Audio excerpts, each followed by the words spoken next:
Dan untuk perkembangan semasa, kita terus bersama wakil Astro Awani Sarawak Fadilah Sulaiman ketika ini yang berada di kediaman uh, bekas Ketua Menteri Sarawak Tun Abdul Taib Mahmud untuk bawakan kita perkembangan. Sebentar tadi kita fahamkan bahawa majlis tahlil sudah pun berlangsung dan untuk hari ini dan esok bagaimana pergerakannya, mungkin Fadilah boleh kongsikan. Silakan Fadilah.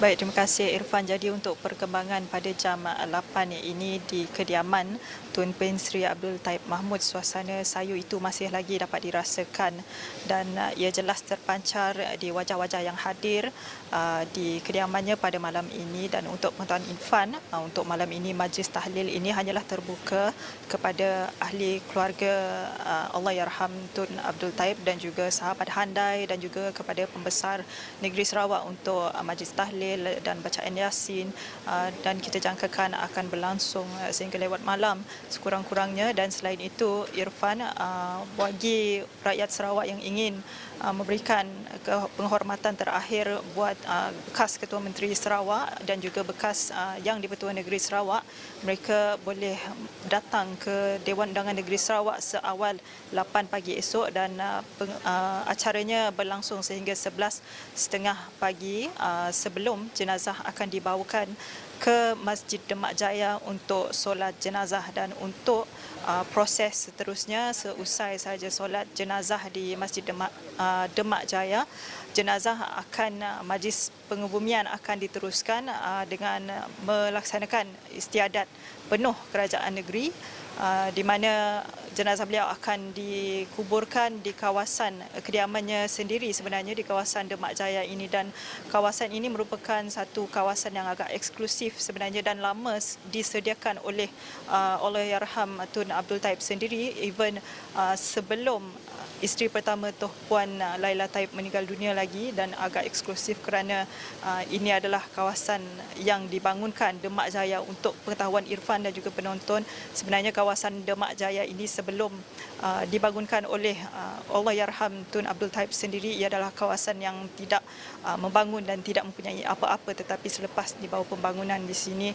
dengan diinspirasikan dengan kawasan Demak di Indonesia yang merupakan pusat pengajian agama, itu dibangunkan kawasan Demak Jaya di Petra Jaya Kuching ini. Dan Tun adalah seorang yang amat mencintai agama dan beliau juga sering mempelawa ataupun membawa ulama untuk datang ke kediamannya ini di Demak Jaya ini juga. Dan Irfan, sebenarnya untuk perkembangan esok, kita Astro Awani sudah pasti akan bawakan perkembangan di Dewan Undangan Negeri Sarawak juga, dan selepas itu di Masjid Demak Jaya juga, dan seterusnya untuk majlis pengebumian di mana istiadat penuh kerajaan negeri akan dilaksanakan. Sudah pasti kita akan membawa berita dalam buletin seterusnya, Irfan.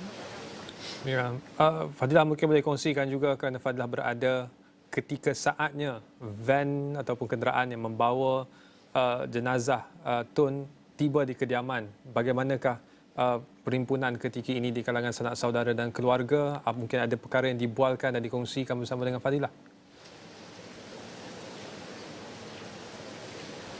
Betul, Irfan. Jadi pada jam 5.10 petang tadi, ketibaan van yang membawa jenazah Tun Pen Sri Abdul Taib di kediamannya, kita dapat lihat sekali wajah-wajah ahli keluarganya, terutama isterinya Tuh Puan Ragat Kurdi Taib juga mengiringi jenazah di dalam van itu sendiri, dan kesemua ahli keluarga, anaknya juga ada hadir untuk solat jenazah di sebelah petang tadi sudah pun dilaksanakan, dan pada sebelah malam ini dilaksanakan solat berjemaah untuk maghrib dan selepas ini untuk solat isyak, dan di antaranya diisikan dengan majlis tahlil. Dan suasana bukan sahaja ahli keluarga tetapi daripada rakan veteran politik juga, terutamanya Barisan Pemimpin Negeri Sarawak seperti Tan Sri Abang Johari Tunopeng, selain itu Datuk Amar Awang Tengah Ali Hassan, Datuk Sri Abdul Karim Rahman Hamzah juga saya sempat melihat di kawasan sini, yang sangat sayu mukanya.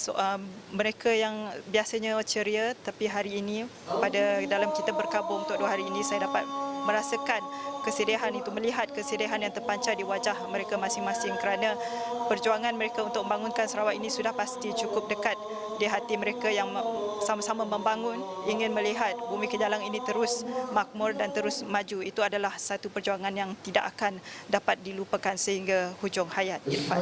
Baik, terima kasih Fadilah Sulaiman membawakan perkembangan untuk malam ini, dan esok merupakan istiadat ataupun acara untuk pengemumian jenazah Allahyarham Tun Abdul Taib, dan kita akan bawa perkembangan itu dari semasa ke semasa.